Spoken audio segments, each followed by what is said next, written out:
ፕሬዝዳንት ጊዜያዊ ምምሕዳር ትግራይ ታደሰ ወረደ ስጉምቲ ምውሳድ ጀሚሮም። እቶም ፕሬዝዳንት ድሕሪ ምንዋሕ ስልጣኖም ንፈልማ እዋን ካቢነ ኣኪቦም። በአባላት ካቢነ ብድንጓይ ምክንያት ካብ ዝተተሓዘሉ ሰዓት ደንጉ ዝጀመረ ኣኼባ ካቢነ ሓውሲ መፈራርሕታት ሓዊሱ ብርክት ዝበሉ ጉዳያት ከም ዝተለዓሉ ዝተረኸበ ሓበሬታ የመልክት። ኣብቲ ኣኼባ እንታይ ጉዳያት ተላዒሎም ንዝብል ሕቶም ኣብ ዝርዝር ክትረኽቦ ኢኹም። ኣብ መዕቆቢ ተመዛበልቲ ሸራሮ ኣብ ውሽጢ ሓደ ወርሒ ጥራሕ 10 ሰባት ከም ዝሞቱ ተፈሊጡ። ተመዛበልቲ ትግራይ ብሓደ ወገን ብሓደጋ ባርዕ ብኻሊእ ወገን ድማ ብጥሜትን ሕማምን ብሰላሕታ ይጸንቱ ኣለዉ። ኣሜሪካ ምስ ኤርትራ ርክብ ምግባራ ጽቡቕ እዩ፣ ግን ፕረዚደንት ኢሳያስ ኣፈወርቂ ኣብ ደቡብ ምስ ዝርከብ ጎረቤቶምን ኣዝዩ ሰዓብየን ዘለዎን ኣብዩ እውን ክቀራረቡ ኣለዎም ክብሉ ኣይተ ጌታቸው ረዳ ገሊጾም። ኩናት እንተተጀሚሩ እኮ ናብ ኣስመራ ንምእታው ሰዓታት ኣይውድን ክብሉ ዝጸንሑ ኣይተ ጌታቸው ረዳ ሕዚ ንፕረዚደንት ኢሳያስ ኣፈወርቂ ምኽረለን ክብሉ ተሰሚዖም ኣለዉ። ኣብ ዝተፈላለዩ ኩርናዓት ዓለም ብምዃን እትከታተሉና ዘለኹም ክቡራትን ክቡራንን ሰላምታና ይብጻሕኩም። ከመይ ትኾኑ? ንሎሚ 17 ሚያዝያ 2018 ዓ.ም ዝሓረናዮም ዜናታት ዓበይቲ ነጥብታት ብምቕዳም ከም ዝስዕብ ተዋዲዶም ኣለዉ። ሕርያኹም ትግራይ ቱደይ ጌርኩም ስለ ትከታተሉና ብምስጋን ዜናታትና ብዝርዝር ክነስማዓኩም። ፕሬዝዳንት ጊዜያዊ ምምሕዳር ትግራይ ታደሰ ወረደ ስጉምቲ ምውሳድ ጀሚሮም። እቶም ፕሬዝዳንት ድሕሪ ምንዋሕ ስልጣኖም ንፈለማ እዋን ካቢነ ኣኪቦም። በአባላት ካቢነ ምድንጓይ ምክንያት ካብ ዝተተሓዘሉ ሰዓት ደንጉ ዝጀመረ ኣኼባ ካቢነ ሓውሲ መፈራርሕታት ሓዊሱ ብርክት ዝበሉ ጉዳያት ከም ዝተለዓሉ ዝተረኸቡ ሓበሬታታት የመልክቱ። መንግስቲ ፌደራል 30 መጋቢት ዘመነ ስልጣኖም ብምዝዛሞም ካብ ባሕቲ ሚያዝያ ጀሚሩ ንሓደ ዓመት ስልጣኖም ዝተናውሐሎም ጀነራል ታደሰ ካብ ህወሓት ቅቡልነት ብምስኣኖም 24 ሰዓታት ኣብ ዘይመልአ 2 ግዜ መግለጺ ንኽቡ ተገዲዶም እዮም። ካብ ስልጣኖም ከም ዘይለቁን ካቢነ ስርሑ ከም ዝቕጽልን ደጋጊሞም ዘረጋገጹ ጀነራል ታደሰ ወረደ ትማሊ 16 ሚያዝያ 2018 ዓ.ም ንፈለማ እዋን ኣኼባ ካቢነ ጸዊዖም እዮም። እቲ ኣኼባ ካብ ዝተተሓዘሉ ግዜ ደንጉ ከም ዝተጀመረ ዝሓበሩ ካብ ኣባላት ካቢነ ሓደ በዓል ስልጣን ምክንያቱ ድማ ኣባላት እቲ ካቢነ ኣብ ሰዓቶም ክርከቡ ብዘይምኽኣሎም እዩ። ንግሆ ሰዓት 2 ፈረቓን ክርከቡ ጻውዒት ዝተገበረሎም እቶም ኣባላት ካቢነ ኣርፊዶም ድሕሪ ሰዓት 4 ከም ዝተረኸቡ ዝሓበሩ እቶም ፍልፍላት በዚ እውን ካብ ናይ ዝሓለፈ ተሪፍዶ ዝብሉ ከም ዝነበሩ ኣይሓቡን። ኣብ ዝሓለፈ 7 ሚያዝያ 2018 ዓ.ም ኣኼባ ካቢነ ጸዊዖም ዝነበሩ ፕረዚደንት ታደሰ መብዛሕትኦም ኣብቲ ኣብ ኣኽሱም ዝተኻየደ ኣኼባ ማእኸላይ ኮሚቴ ህወሓት ክሳተፉ ብምኻዶም እቲ ናይ ካቢነ ኣኼባ ከይተዓወተ ተሪፉ እዩ። ኣብቲ ናይ ትማሊ እውን ተመሳሳሊ ነገር ከየጋጥም ተሰጊኡ እኳ እንተነበረ ዋላ ኩሎም ይኹኑ ከም ዝተረኸቡን እቲ ምይጥ ከም ዝተኻየደን ተፈሊጡ ኣሎ። ኣብቲ ኣኼባ መብዛሕትኦም ኣባላት ኣብ ገጾም ናይ ሓዘን መንፈስ ዝረኣዮም ዝነበሩ ኮይኑ ብፍላይ ምክትል ፕረዚደንት ኣማኑኤል ኣሰፋ ዝነበሮም ኣቀማምጣን ካብ ገጾም ምንባብ ከም ዝከኣል ዝሓዘኑ ይመስሉ። እቶም ኣባላት ካቢነ ብፍላይ ምስ ሕጋውነት ምንዋሕ ዘመነ ስልጣን ብርክት ዝበሉ ሕቶታትን ርእቶታትን ዝሃቡ እንትኾኑ ካብ ገዲም ንጊዜያዊ ምምሕዳር ዝፍትን ኣካል ስጉምቲ ከም ዝውሰደሉን ካብቲ ጊዜያዊ ምምሕዳር ክወፅን ዝደለየ ድማ በሪ ክፍቲ ከም ዝኾነን ብኻሊእ ከም ዝትከኣን ኣጠንቂቖም እዮም ፕረዚደንት ታደሰ ወረደ። ጊዜያዊ ምምሕዳር ስርሑ ምቕጻሉ ግድን እዩ። ምዚ ምምሕዳር ክሰርሕ ዘይደሊ ኣባል ካቢነ እንተሃልዩ ብኻሊእ እናተካኣና ስራሕና ክንቅጽል ኢና ድማ ኢሎም። ከም ዝፈከርዎ ድማ ኣብ ልዕሊ ተኣመንቲ ህወሓት እዮም ዝተባሃሉ ኣመራርሓ ስጉምቲ ምውሳድ ከም ዝጀመሩ ተፈሊጡ ኣሎ። ቅድሚ 2 ወርሒ ኣካየዲ ስራሕ ትግራይ ቴሌቭዥን ኮይኑ ዝተሸመ ኣባዲ ገብረስላሴ ካብ ሓላፍነቱ ዘልዕል ደብዳቤ ጽሒፎም ኣለዉ። ከምኡ እውን ምክትል ፕረዚደንት ኣማኑኤል ኣሰፋ፣ ከንቲባ ምምሕዳር ከተማ መቐለ ዶክተር ረዳኣ በርሀን፣ ዋና ኣመሓዳሪ ዞባ ማእኸል ኣይተ ሽሻይ ግርማይን ካብ ሓላፍነቶም ብምልዓል ብካልኦት ተኣመንቲ ዝኾኑ ኣካላት ንምትካእ ደብዳቤ ከም ዝጸሓፉ ኣጀንዳ እዚ ሰሙን ኮይኑ ቀድኒ እዩ። በዚ እውን እታ ንኣካየዲ ስራሕ ቴሌቭዥን ትግራይ ኣባዲ ገብረስላሴ ዝተጻሓፈት ደብዳቤ 16 ሚያዝያ ናብ ማሕበራዊ ሚድያ ወፂኣ ኣላ። ሚድያታት ትግራይ ኣንጻር ህላወን ረብሓን ትግራይ ተሰሊፈን ብዝብል ብህወሓት ኣቅራብነት ኣካየዲ ስራሕ ቴሌቭዥን ትግራይ ኮይኑ ዝተሸመ ኣባዲ ገብረስላሴ ኣብ ውሽጢ 2 ወርሒ ካብ ሓላፍነቱ ተላዒሎም እዚ ተግባራዊ ዶ ይኸውን ዝብል ዓብይ ዝለዓል ዘሎ ሕቶ ኮይኑ እቲ ስጉምቲ እንታይ ክወልድ ይኽእል ዝብል እውን ዓብይ ስግኣት ኮይነሎም ኣይተ ጌታቸው ረዳ እውን ብተመሳሳሊ ንኣማሓደርቲ ዞባ ማእኸል ምብራቅን ደቡብ ምብራቅን ኣብ መወዳእታ ከባቢ ድማ ንጀነራላት ምግበይ ሃይለ ዮሃንስ ወልደ ጊዮርጊስ መዲድ ማሾ በየነን እግድ ኣንቢሮም ምንባሮም ዝዝከር እዩ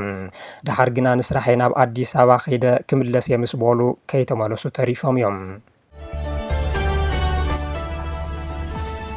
ኣብ መዕቆቡ ተመዛበልቲ ሸራሮ ኣብ ውሽጢ ሓደ ወርሒ ጥራሕ 10 ሰባት ከም ዝሞቱ ተፈሊጡ ተመዛበልቲ ትግራይ ብሓደ ወገን ብሓደጋ ባልዕ ብኻሊእ ወገን ድማ ብጥሜትን ሕማምን ብሰላሕታ ይጸንቱ ኣለዉ ጽላል ሲቪል ማሕበረሰብ ምዕራብ ትግራይ ከም ዝሓበሮ ካብ ዞባ ምዕራብ ትግራይ ተመዛቢሎም ኣብ ክላስተር ሸራሮ ተዓቂቦም ዝርከቡ ተመዛበልቲ ብሰንኪ ዝኸፈ ሕፅረት ምግብን ስእነት ሕክምናዊ ግልጋሎትን ይሞቱ ኣለዉ ኣብዚ ሰሙን እኳ ካብ ወረዳ ወልቃይት ተመዛቢላ ኣብ ሸራሮ ካልኣይ ብርኪ ቤት ትምህርቲ ተዓቂባ ዝነበረት ንእስቲ ሚዛን ትኩ ብሰንኪ ዘጋጥማ ጥሜትን ተወሳኺ ሕማምን ሂወታ ከም ዝሓለፈ ዝሓበሩ ኣተሓባባሪ ተመዛበልቲ ዞባ ምዕራብ ክላስተር ሸራሮ ኣይተ ኣሰፋ ገብሪ ሂወት ከም ኣብነት ይጠቕሱ ተመዛበልቲ ብጥሜትን ሕማምን ይጸንቱ ከም ዘለውን ኣብ ዝኸፍአ ሰብኣዊ ቅልውላው ከም ዝርከቡን እውን ገሊጾም ትካል ጽላል ሲቪል ማሕበረሰብ ምዕራብ ትግራይ ኣይተ ኣሰፋ ጠቒሱ ከም ዝሓበሮም ሞት ሚዛን ትኩ ሓደ ካብቶም ብዙሓት ኣብ ማዕቆታት ዘጋጥሙ ዘለው መርኣያ ክኸውን ከሎም ኣብዚ ወርሒ እዚ ጥራሕ ኣብ ክላስተር ሸራሮ ኣስታት 10 ወገናት ከም ዝወቱ ሓቢሮም ኣብዚ ሕዚ እዋን ተመዛበልቲ ካብቲ ዘጋጥሞም ስእነት ምግቢ ብተወሳኺ ንመፅለሊ ተዋሂቦም ዝነበረ ኬንዳታት ብምብልሻውን ብምቕዳዱን ንብርቱዕ ቁርን ፀሓይ ተቃሊዖም ይሳቀዩ ከም ዘለዉ ሓቢሮም ከም ኣብነት ኣብ መዕቆ ካልኣይ ብርኪ ቤት ትምህርቲ ሸራሮ ካብ 2000 መራሕቲ ስድራ እቶም 200 ጥራሕ ኣብ ዝሐሸ መምሃሪ ክፍልታት ክርከቡ ከሎም እቶም ዝተረፉ 1800 ኣብ ዝተቀደደ ኬንዳ ይርከቡ ኢሉ እቲ ማሕበር ብተመሳሳሊ ኣብ መዕቆ ሰማዕታት ካብ 4779 መራሕቲ ስድራ እቶም 83 ጥራሕ ውሑስ መፅለሊ ከም ዘለዎም ኣብ ካልኦት እውን ተመሳሳሊ ኣብ ዝተበላሸወ ኬንዳ ተዓቂቡን ሓደጋ ተቃሊዑ ከም ዝርከብ ብምግላጽ እዚ እናገደደ ዝኸይድ ዘሎ ሰብኣዊ ቅልውላው ህጹጽ መፍትሒ እንተዘይተረኺቡ ካብ ዝኾነ እዋን ንላዕሊ ህይወት እቶም ተመዛበልቲ ኣብ ሓደጋ ከም ዘሎ ሓቢሮም ህዝቢ ካብ ሞቕ ጎጅኡ ተመዛዊሉ ንዝሓለፉ 5 ዓመታት ብሰላሕታ እንትጸንት መራሕቲ ትግራይ ግና ንስልጣን እንትራግሑ ፀሓይ ተዓርቦም ኣላ ንዝሓለፉ 3 ዓመታት ኣብ ተመዛበልትን ግዝኣት ትግራይን ዋላ ሓንቲ ኣድማዓይ ስራሕ ዘይሰርሐ ጊዜያዊ ምምሕዳር ትግራይ ካብ መንግስቲ ፌደራል ዝተውሃበ ንስልጣን ኩናትን ዕግርግርን ይፍጠር እምበር ኣይለቅቕን እንትብል ህወሓት ድማ ካብ ተመዛበልቲ ፈለማ ውድብ ትድሓን ብምባል ኣብ መንጎ ወለዶ ይበርስ ኣሎ ኣሜሪካ ምስ ኤርትራ ርክብ ምግባራ ጽቡቕ እዩ ግን ፕረዚደንት ኢሳያስ ኣፈወርቂ ምስ ኣብ ደቡብ ዝርከብ ጎረቤቶምን ኣዝዩ ሳዕብየን ዘለዎን ኣብይ እውን ክቀራርቡ ኣለዎም ክብሉ ኣይተ ጌታቸው ረዳ ገሊጾም ኩናት እንተተጀሚሩ እኮ ናብ ኣስመራ ንምእታው ሰዓታት ኣይውድእን ሻዕብያ ናይ ምውጋዕ ዓቕሚ የብሉን ወዘተ ብምባል ስርዓት ብልጽግና ኣብ ልዕሊ ኤርትራ ኩናት ንኽውልዕ ድፊት ክገብሩ ጸንሑ ኣይተ ጌታቸው ረዳ ሕዚ ንፕረዚደንት ኢሳያስ ኣፈወርቂ ምኽሪ ኣለኒ ክብሉ ተሰሚዖም ኣለዎም ኣማኻሪ ጉዳያት ምዕራብ ኣፍሪካ ቀዳማይ ሚኒስትር ኣይተ ጌታቸው ረዳ ኣብ ኤክስ ገጽ ኣብ ዘወዝዕዎ ሓፂር ጽሑፍ ኣሓት ካብ ዓይኒ ዝራኸብ ንላዕሊ ኣሎ ከምቲ ዝበሃል ምስ ኤርትራ ምቅራብ ንኹላትና ኣብዚ ዞባ ዘለና ጠቓምን ግቡእን ይመስለና ከምኡ እንተኾይኑ ድማ ፕረዚደንት ኢሳያስ ምስቲ ደቡባውን ኣዝዩ ሳዕብየን ዘለዎን ጎረቤቶም ኣብይ ኣሕመድ ዓሊ ቅርርብ ክፈጥሩ ኣለዎም ብምባል ማዕዳ ለጊሶም ኣይተ ጌታቸው ምስ ሻዕብያ ፀሚድካ እንትርፊ ኩናት ዝርከብ ረብሓ የለን ብምባል ሻዕብያ ዘይረብሕ ሓይሊ ምዃኑ ደጋጊሞም ይዛረቡ ምንባሮም ዝዝከር እዩ ሕዚ ኣሜሪካ ገጻ ናብ ኤርትራ ምዛራ ስዒቡ ኣይተ ጌታቸው ወሃቢ ቃል ኣብይ ኣሕመድ ኮይኖም ምሳና እውን ተዛተዩ ብምባል ይምሕጸኑ ኣለዉ ኣይተ ጌታቸው ነዚ ዝገለጹ ኣሜሪካ ኣብ ቀይሕ ባሕርን ወሽመጥ ባብኤል መንደብን ዘለዋ ስትራቴጂካዊ ረብሓ ንምሕላው ምስ ኤርትራ ዲፕሎማስያዊ ርክባ ንምሕዳስን ኣንቢራቶ ዝነበረ ማዕቀን ምልዓልን ምንቅስቃስ ጀሚራ ዝብል ዜና ምውፅኡ ስዒቡ እዩ ፕሮፌሰር ኒው ዩኒቨርሲቲ ኮሌጅ ኦስሎ ሸትል ትሮንቨል ምቅርራብ ኣሜሪካን ኤርትራን ተጀሚሩ እንተኾይኑ ንዘባዊ ልፍንታውያን ዝጸሉ እዩ ዝበሉ ኮይኖም ኢትዮጵያ ኣብ ዘባዊ መርገጽታትን ኣህጉራዊ ታሪካዊ ዝምድናታትን ዘለዋ ስትራቴጂክ መማረፅታት ዳግማይ ክትሓስበሉ ከገድዳ ይኽእል ኢሎም ኣብ ጉዳይ ኣሜሪካ ኣፍሪካ ትንታነ ዝህብ ካሜሮን ሁድሶን ብወገኑ ከምቲ ንሰሙናት ክግምቶ ዝጸናሑ ዋሽንግተን ኣብ ልዕሊ ኤርትራ ዝነበረ እገዳ ብምልዓል ኣብቲ ዞባ ዘለዋ ጽልዋን ምዕባይ ምስ ኢሳያስ ኣብ ካይሮ ምስጢራዊ ኣኼባታት ብምክያድ ኣብቲ ዞባ ዘለዋ ጽልዋን ምዕዛዝ ናብ ፖለቲካ ቀይሕ ባሕሪ ዘሊላ ኣትያ ዝበለ ኮይኑ ኤርትራ ኣብ ክንዱ እንታይ ግብረ መልሲ ይህልዋ ኣዲስ ኣበባ ከመይ ክትከውን ትኾን ብምባል ይሓትት ኢራን ኣብ ወሽመጥ ሆርሙዝ እትፈጥሮ ዘላ ፖለቲካዊ ውዲትን ኣብ የመን ዝርከቡ ዕጡቃት ሁቲ ኣብ ልዕሊ ወሽመጥ ዓደንን ቤብኤል መንደብን ዝፍጠር ዘሎ ሓደጋን ኣሜሪካ ኣብ ቀይሕ ባሕሪ ሓድሽ መማርፂ ጽውላዋን ምፍጣር ዝሃቀነት ትመስል